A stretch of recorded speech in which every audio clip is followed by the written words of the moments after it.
Hello students, how are you? I hope you're fine and you have studied the earlier parts of this chapter, right?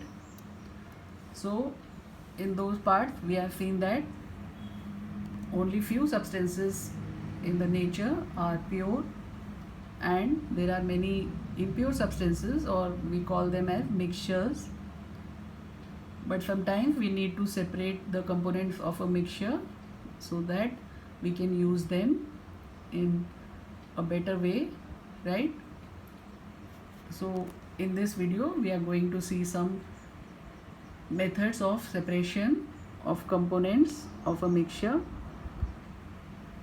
You know that we all use blue or black ink, and this ink is made up of a dye which is mixed in water.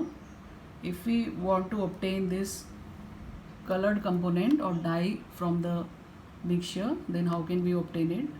Okay, so how can we obtain colored component or dye from blue or black ink? So it is a homogeneous mixture of blue or black dye in water. The components of this mixture can be separated by evaporation.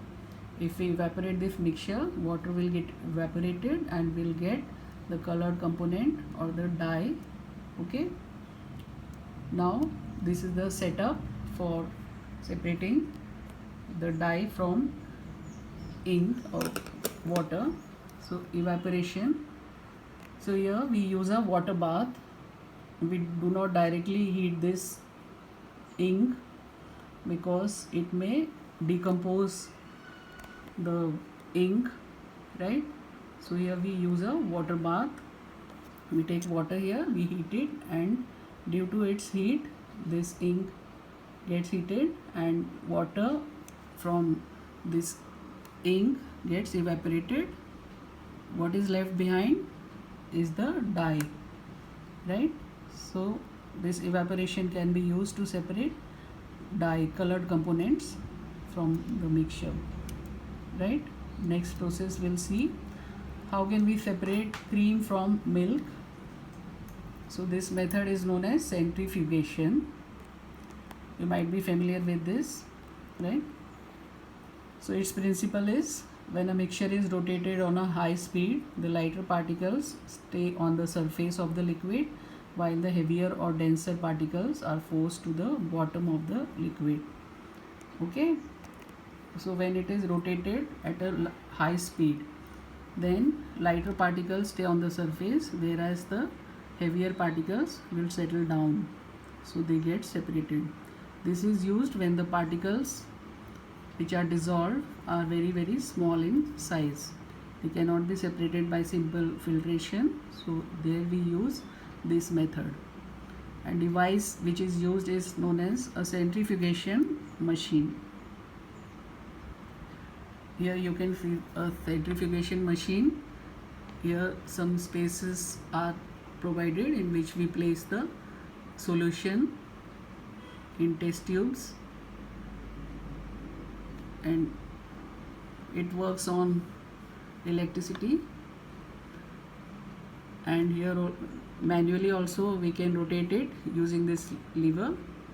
Okay, so this type of centrifugation machines are used to separate the components of a mixture, right? We'll see the next process, applications of this method. Now it is used in dairies and homes to separate butter from cream. It is used in mixer also, you know. In mixer also we can separate butter from cream. Used in diagnostic laboratories for blood and urine test.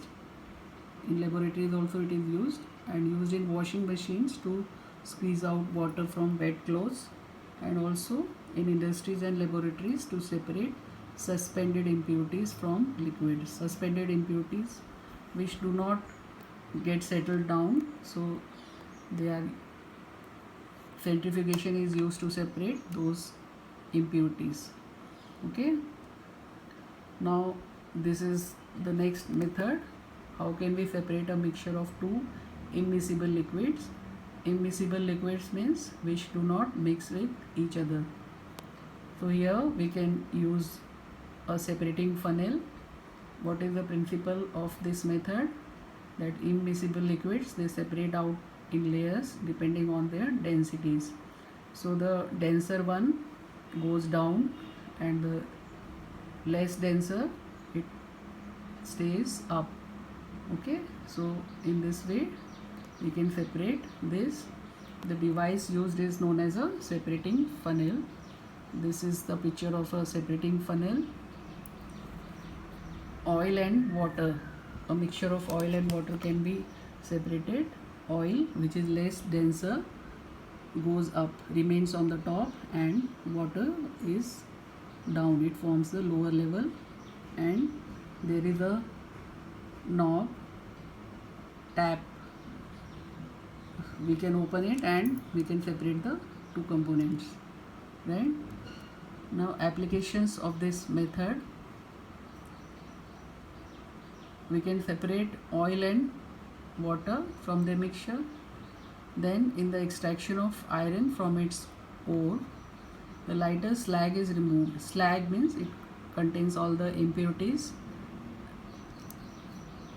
from the top by this method to leave the molten iron at the bottom in the furnace.